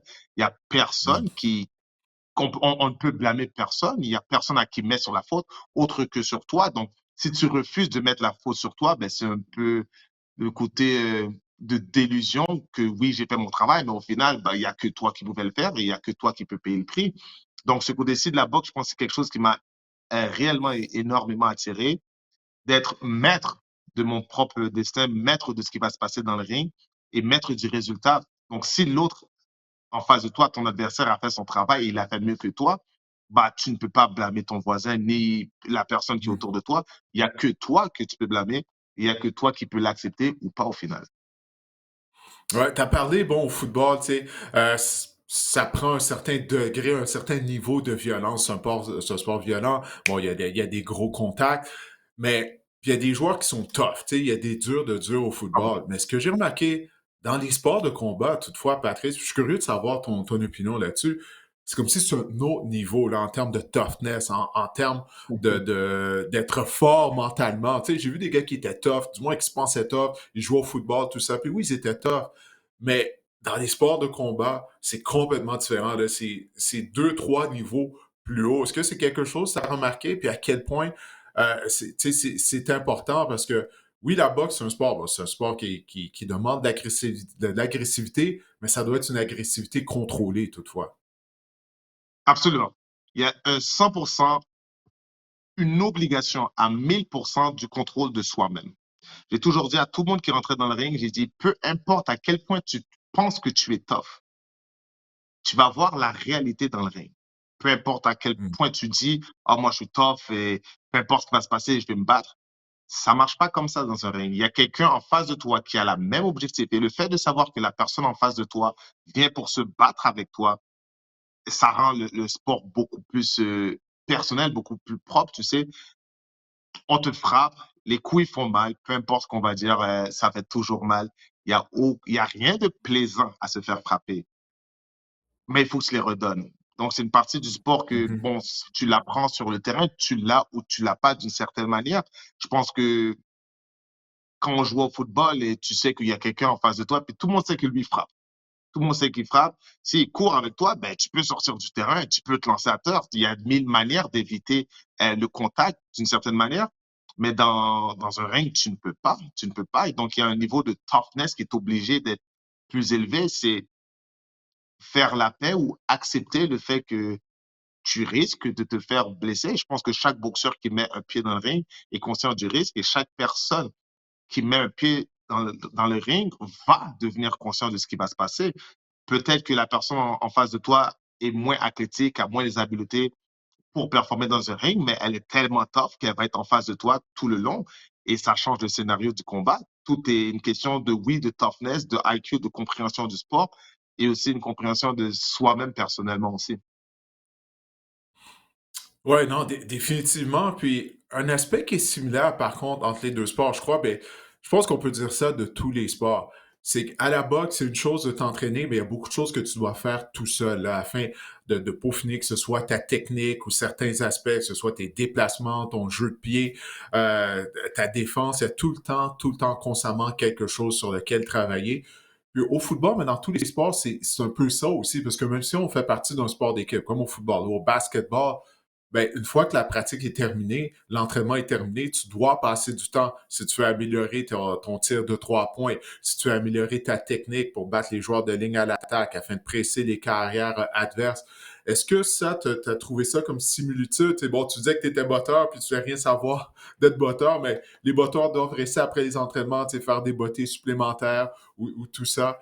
Cet aspect-là de travailler continuellement afin de s'améliorer. C'est la responsabilité de l'athlète. Est-ce que tu trouves que c'est quelque chose Oui, qui est similaire dans les deux sports? Ouais. absolument. 100%, c'est flagrant, c'est énorme, c'est du overtime. C'est du overtime. Mhm. Oui, il y a la partie de travail qui est faite au niveau de l'entraînement. Oui, cette partie-là va te permettre de développer certaines attitudes, mais si tu veux dépasser le reste, ou si tu veux pouvoir performer d'une certaine manière ou plus élevé que les autres, tu vas être obligé de faire du overtime. Et oui, c'est obligatoire quand tu joues. Je me rappelle que quand on jouait au football, on sortait puis on se lançait des balles. On se lançait des balles. Le but, c'était d'améliorer nos compétences. On faisait des drills. On savait que les drills qu'on avait dans nos plans, dans le game plan, on les mettait en Mhm. pratique. C'est la même affaire dans le ring. Je pense que dans le ring, ça pourrait être même parfois un peu plus grand parce que il y a une éducation que tu dois apprendre de toi-même. Tu ne peux pas et le coach ne peut pas le faire pour toi, et ça, c'est dans tous les sports, bien sûr. Le coach ne peut pas le faire pour toi, c'est à toi de faire ton travail. Donc, venir dans un gym où tu es tout seul, parfois, euh, et de prendre le temps d'appliquer quelque chose et de le répéter et de le répéter, c'est la même affaire que dans n'importe quel sport, si tu joues au hockey, au football ou n'importe quoi, de répéter le même mouvement jusqu'à ce que tu te rapproches le plus possible de la perfection. C'est une similitude qui est très énorme dans tous les sports. Et que je parle de individuel ou collectif, ça reste la même affaire. Donc, oui, c'est quelque chose qui doit être fait. C'est quelque chose qui est, je ne dirais pas que c'est facile à faire, mais c'est une obligation pour moi. C'est un incontournable si tu veux évoluer, si tu veux performer à un niveau supérieur que la moyenne, disons. Ouais, ça c'est vraiment bien dit, puis j'espère pour les jeunes qui regardent notre entretien ou qui l'écoutent, ben, ils vont tirer une leçon de ça parce que peu importe le sport, les plus grands athlètes, ils mettent beaucoup de temps, tu sais, de participer juste à la séance d'entraînement d'équipe ou à la séance d'entraînement avec ton coach, ça c'est le minimum. Une fois que ça c'est terminé, ben, il y a encore du travail à faire, puis ça, j'espère que c'est une chose que les jeunes qui nous écoutent, qui nous regardent vont tirer de notre entretien, ben, c'est que c'est ça, là. Il n'y a pas vraiment de limite au travail. C'est ta responsabilité de t'améliorer, surtout si tu as des grands objectifs. Si tu veux devenir champion du monde à la boxe ou si tu veux décrocher une bourse au football ou jouer dans la NFL, ben, ça passe par le travail, puis des heures et des heures. Tu peux pas compter les heures finalement. Non, non, les heures ne se comptent pas. Le talent, à un moment donné, c'est pas assez. Le talent a ses Mm. limites. Il y a toujours quelqu'un pour dépasser l'autre. Le jour où tu t'arrêtes, où tu décides de prendre ta pause, moi, c'est la manière que je vois les affaires. Si tu prends ta pause, c'est là que tu te fais dépasser. Il y aura toujours quelqu'un. Ton talent a des limites. Le travail en a pas. Et il est à répéter. Il est à répéter. C'est comme aller 40 heures dans ta semaine de travail, tu as 40 heures à faire. Ben, en boxe ou en sport ou en football ou en hockey, peu importe, ben, tu en as 70 à faire. Juste pour avoir la possibilité de performer à un niveau légèrement plus grand. Parce que je pense que la différence dans le talent, elle peut être que de ça. Si tu performes, mais c'est très minime. Mais cette petite Mhm. différence-là, elle est énorme sur le jeu. Elle est énorme dans le temps que tu as de performance à offrir aux gens. Parce que au final, la boxe, c'est un spectacle. C'est un spectacle, c'est quelque chose on veut vendre. Si tu ne vends pas, si tu n'as rien à offrir, bah, les gens, ils se délaissent petit à petit. Et je pense que le football, c'est un peu pareil, d'une certaine manière. Les athlètes qui sortent du lot, c'est ceux qui offrent un spectacle, qui ont quelque chose à offrir.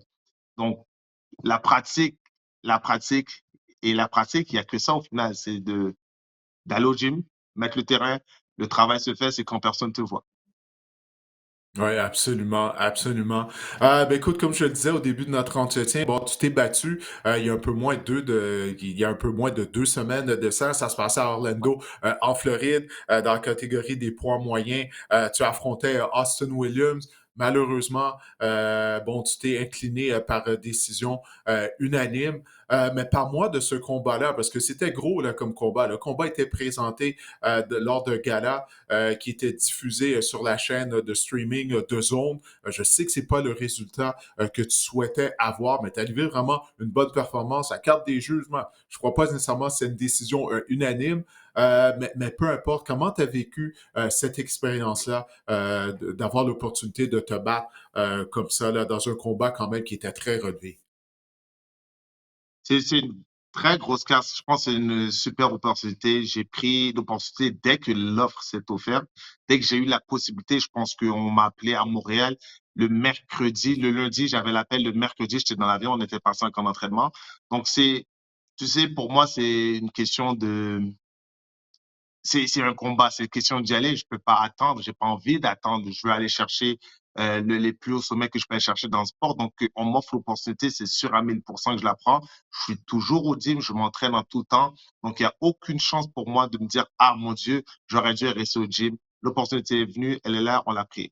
Donc, on s'est battu contre Austin Williams, qu'on appelle Emo Williams sur une grosse carte. Mhm. C'est pour une ceinture WBA sur un 12 rounds, mon premier 12 rounds. Je pense que lui, c'était son deuxième 12 rounds. Son premier 12 rounds était contre Shiraz, si je me trompe pas. Donc, ça a été un combat très compétitif, très compétitif. Certains m'avaient vu gagner dans le combat. Certains ont vu des combats nuls. Tout ce que je veux dire, Mhm. oui, il y a un des juges qui a mis une décision, comment me dire, assez particulière, assez étrange, avec un écart, un énorme écart entre les deux. Donc, sur la décision, je ne peux rien changer à ça. Je ne peux rien changer à ce que les juges ont décidé, ce qu'ils ont vu et ce qu'ils ont décidé de voir. Tout ce que je sais, c'est que j'ai fait une belle performance. J'ai adoré le combat. On m'offrait le même combat mille et une fois. Je l'aurais répété dans tous les cas. Je pense que dans ma situation, j'ai pas de promoteur. J'ai jamais été nécessairement le plus envahi au Québec, disons. Donc, pour moi, ça a été une opportunité qui n'arrivera pas 60 fois. Il fallait que je rentre dans le combat et que j'offre une belle performance. Malgré les résultats, je pense qu'on a réussi à faire une belle performance qui risque de nous ouvrir des portes malgré tout. Ouais, ben ça, je te souhaite définitivement là, que tu aies d'autres opportunités, parce que c'est seulement la deuxième défaite de ta carrière. Tu es vraiment un boxeur solide. Puis là, je dis pas ça parce qu'on se connaît, mais c'est vrai que tu es un excellent boxeur. Je crois que la performance que tu as offert à Orlando le prouve. Est-ce qu'il y a une chose, c'est que tu retires du combat, puis tu te dis, ah, sais-tu quoi, ça, j'aurais peut-être dû faire ça d'une autre façon. Il y a beaucoup de gens qui trouvent que oui, tu as livré un bon combat, mais peut-être que tu as eu un lent départ. Toi, qu'est-ce que tu penses de ça? Est-ce que c'est la chose numéro un? Tu dis, c'est quoi, si je pouvais le refaire ou si j'ai une autre opportunité, je vais essayer d'avoir un meilleur début de combat ou peut-être c'est un autre aspect du combat que tu crois que tu t'aurais pu mieux faire. Il y a plusieurs façons de voir les choses. J'ai regardé le combat mille et une fois déjà. Je pense que Ouais. le soir même, j'étais déjà en train de regarder la reprise du combat. Beaucoup de personnes ont dit les premiers rounds, j'aurais dû être légèrement plus actif, tout dépendant de l'ambiance. Selon moi, je ne pense pas que j'aurais augmenté au niveau des premiers rounds. Dans un combat de 12 rounds, on a beaucoup d'étapes. On a d'étapes, il y a une étape, certaines étapes. Donc, j'ai respecté les étapes qui étaient faites. La seule chose que peut-être que je pense que j'aurais modifié, c'est le nombre de coups. Je pense que j'aurais augmenté mon volume Mm. dans le combat. Et je ne parle pas nécessairement des premiers rounds, je veux dire plutôt vers la fin, sachant qu'on est à l'extérieur pour aller chercher un combat plus clair. C'est toujours plus dur de gagner un combat quand tu te bats chez ton adversaire contre son équipe de promotion. Donc, c'est toujours quelque chose qui a été plus compliqué, mais je pense que c'est la chose que j'aurais modifié, c'est le niveau de volume de coups. Pour les premiers rounds, comme je dis, c'est vraiment la stratégie du combat, sachant que notre adversaire avait plus tendance à ralentir plus loin le combat, il fallait respecter, sachant que c'est un adversaire qui avait une bonne force de frappe. On ne veut pas se faire frapper solidement dans les premiers combats. Je pense qu'on ne veut pas se faire frapper du tout, mais bon, c'est ce sport. Mais dans les premiers rounds, c'est d'éviter de prendre quelque chose de violent. Si, imaginez, moi, je Mhm. commence et j'envoie 1000 coups de poing dans les premiers rounds, me fais pincer dans les premiers rounds, ça s'arrête au deuxième, c'est fini. Peu importe qu'on Ouais. on aurait dit, ah, Chris a envoyé beaucoup de coups, la seule chose qu'on se rappelle, c'est qu'il a perdu au deuxième round. Mm. Ouais, c'est vrai. Puis si tu te ferais frapper solidement tôt durant le combat, ben là, ça reste avec toi, veux pas, pour les rondes suivantes. Là. Puis comme tu l'as dit, c'était un combat qui était prévu Absolument. pour 12 rondes. Non, c'est ça. Ça, les gens comprennent pas. Là. Il y a bien des choses. La boxe, tu sais, on a beau. Ben, c'est comme ça pour tous les sports. Là. On a beau regarder certains Oui, sports depuis des années et des années, mais une fois qu'on y participe, on se rend compte que finalement, on connaît rien. Et à quel point c'est beaucoup plus rigoureux, plus difficile qu'on le pense, puis ça change complètement notre vision qu'on a de ce sport-là. En tout cas, pour moi, c'est le cas là, depuis que j'ai commencé à faire de l'entraînement de boxe, depuis quoi, mon Dieu, là, 7 ans là, presque hein, maintenant.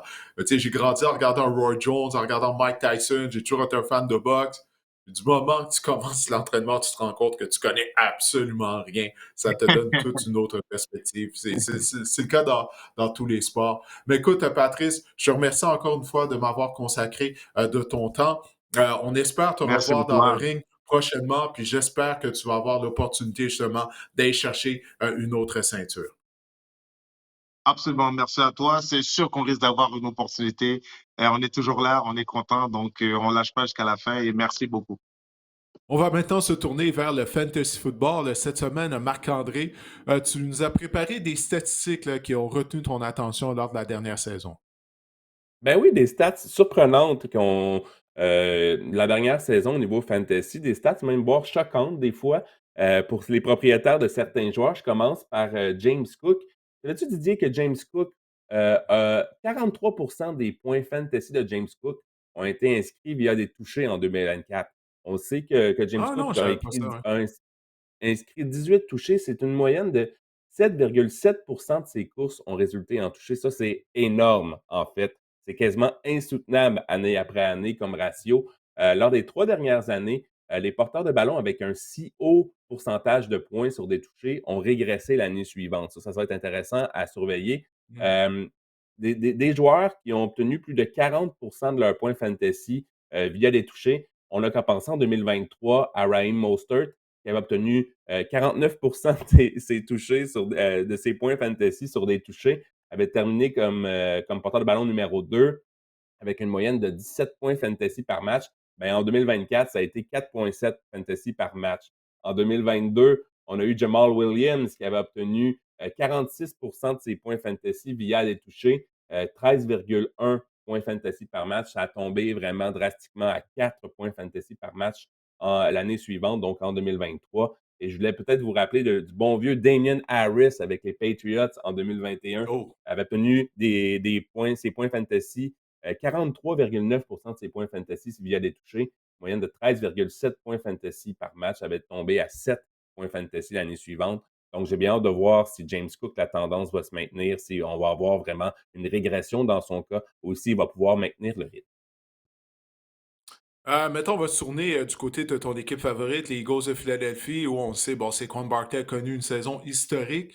Mais malgré tout, sa saison aurait pu être encore meilleure. Explique-nous ça. Exactement. Saquon Barkley, Didier, a été plaqué à la ligne de 1 verge 11 fois cette saison. Donc, sa saison, justement, aurait pu être encore meilleure au niveau fantasy, de quoi faire rager ses propriétaires en cours de saison. Et 10 fois, ben, tout ça a résulté en des touchés de Jalen Hurts, hein, le fameux touche-push. Et aucune fois, on a demandé à Saquon de compléter le travail. Donc, ça, c'est intéressant quand même. Il amène l'équipe à la porte de 1. Souvent, on va peut-être pas prendre une gorgée d'eau, puis c'est les autres qui font le toucher. Bref, je voulais juste vous trouver ça intéressant et un peu loufoque de dire que Saquon Barkley, sa saison exceptionnelle, elle aurait pu être encore plus légendaire s'il avait inscrit 11 touchés de plus, imagine. Ouais, c'est Jalen Hurts qui a joué le rôle de vautour. Il venait voler des Exact. touchés à Saquon Barkley, là. Maintenant, du côté Exact. des Dolphins de Miami, Devon Achane a connu une bonne saison, mais tu as remarqué une certaine tendance au niveau de ses statistiques, hein? En fait, il a connu une bonne saison avec Tua au poste de quart, parce qu'avec Tua, il était le porteur de ballon numéro 2 au total au niveau fantasy. Lors des 4 matchs sans Tua, entre la semaine numéro 3 et la semaine numéro 7, il a terminé au 37e, 56, 57 et 27e rang à la position de porteur de ballon au niveau de façon hebdomadaire. Donc, c'était vraiment exécrable comme performance. On broyait du noir probablement au niveau des propriétaires fantasy de Devon Achane. Mais avec Tua, il y a une moyenne de 21 points fantasy par match. Et ce qu'on a remarqué, c'est surtout ça, ça s'est surtout fait par la passe. Parce que sa moyenne de verges au sol a grandement diminué. Tu t'en souviens, il était entré en scène l'année précédente, sa moyenne était de 7,8 verges au sol. Il est tombé à 4,6, 7,8, c'est insoutenable, ça aussi, on va se le dire. Il est tombé à 4,6, c'est quand même bien, mais c'est pas exceptionnel. Donc, j'ai bien hâte de voir maintenant la suite des choses pour Devon Achane. Il est intimement lié à Tua Tagovailoa et à la philosophie en attaque. On a parlé la semaine dernière des Dolphins. Si on continue à utiliser Achane de cette façon-là dans le jeu de passe, il devient premièrement un joueur assez éloquent au niveau PPR, là, qu'on obtient des points pour des réceptions. Mais j'ai bien hâte de voir également son utilisation dans le champ arrière des Dolphins au cours de la prochaine saison. Ce sera à surveiller. Ouais, Baker Mayfield a connu une deuxième bonne saison de suite du côté des Buccaneers de Tampa Bay. Et puis, plus souvent qu'autrement, ben, il a été un des carrières les plus productifs là, sur une base hebdomadaire du côté de la NFL, en termes de fantasy football, bien sûr. Il a terminé 8 fois dans le top 5 sur une base hebdomadaire à la position Baker Mayfield. Ça, c'est un sommet dans la NFL. C'est plus que Lamar Jackson, que Josh Allen, nommez n'importe quel quart en 2024. Baker Mayfield a été plus souvent dans le top 5 que ce quart-là. Il a également connu un sommet au niveau des points fantasy, 365 points fantasy en 2024. Ça, c'est 91 de plus que sa meilleure saison auparavant, qui était en 2023. Il est également sixième chez les quarts pour la moyenne de points par match avec 18,8 points fantasy. On en a parlé là, dans les surprises et les déceptions. Tu t'en souviens, c'était une surprise, Baker Mayfield. Il faut commencer à penser que Baker Mayfield, ben, c'est un bon carrière fantasy. C'est un quart qu'on doit repêcher dans le top 10. Puis oui, on a perdu encore le coordinateur à l'attaque, Liam Cohen, qui est rendu l'entraîneur-chef avec les Jaguars, mais on a quand même une certaine continuité. On a promu à l'interne le coordinateur du jeu aérien. Donc, je pense que Baker Mayfield, il n'y a pas de quoi s'inquiéter en 2025. Il devrait être un quart assez productif au niveau fantasy. Bon, maintenant, on va se transporter en Caroline, où Bryce Young, il avait connu vraiment un mauvais début de saison, hein. Souviens-toi, cloué au banc pour Andy Dalton. Mais là, Bryce Young, je pense qu'il a gagné des fans, des partisans, de la façon dont il s'est comporté et surtout de la façon dont il a été en mesure de jouer. Puis ça, ben, ça a eu un impact en termes de fantasy football, où il a finalement été très productif, surtout dans la dernière portion du calendrier régulier.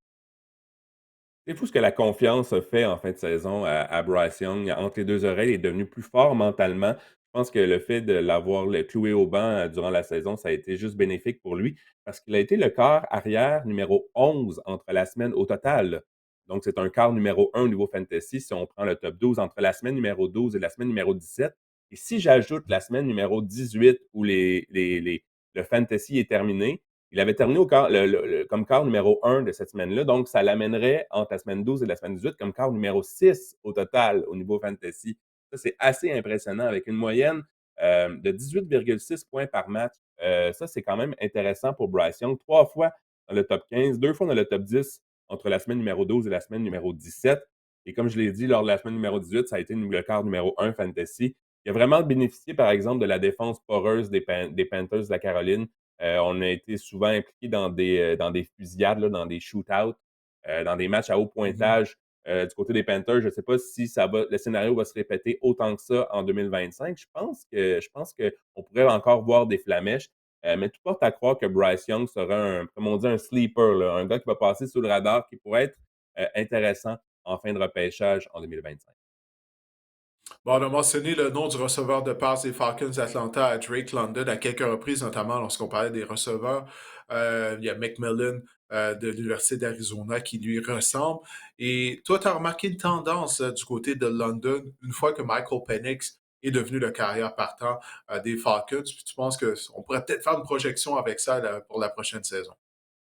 Son utilisation a grandement augmenté avec Michael Penix. A été ciblé 39 du temps par Michael Penix. Michael Penix, Ben, c'est quand sûr que c'est même, un oui. corps recru. Un corps recru, puis un corps recru, tu sais, s'en remettre à son meilleur receveur de passe constamment, c'est jamais une mauvaise idée. Il y a une moyenne de 65 verges par match avec Kirk Cousins au poste de corps, moyenne de 117 verges par match avec Michael Penix au poste de corps, moyenne de 15 points fantasy avec Kirk Cousins, moyenne de 23 points, donc c'est un bond de 8 points fantasy. Et on sait que 8 points fantasy, ben, ça peut faire une différence au bout de la semaine. Je ne sais pas si une étoile est née avec Michael Penix au poste de corps, mais Drake London va clairement être un choix populaire, selon moi, en deuxième ronde au cours de la prochaine saison. Est-ce que ça va se poursuivre? Est-ce qu'on va ajouter un autre receveur de passe, un autre ailier rapproché du côté des... Je crois qu'on a Carl Pitts, mais bon, on sait que moi et Carl Pitts, ce n'est pas l'amour fou. Mais est-ce qu'on va ajouter une autre arme à l'attaque, à la disposition de Michael Penix via le repêchage? Ça reste à voir. Mais si cette attaque-là demeure telle quelle, je pense que Drake London est peut-être voué à sa meilleure saison ou à la grande éclosion qu'on attendait de lui, même s'il a connu vraiment une saison 2024 assez éloquente à ce niveau-là. Ouais, j'ai bien hâte de voir la deuxième saison de Michael Penix à position de carrière partant des Falcons d'Atlanta. Là. J'ai hâte de voir s'il sera en mesure de progresser. Bon, ben écoute, Marc-André, hey, on a fait le tour de ce long épisode du podcast Le Sac du Corps. Écoutez, on espère que cet épisode vous a plu. Je vous invite bien sûr à partager les liens du podcast avec vos amis qui sont également des mordus de football. On vous reparle la semaine prochaine.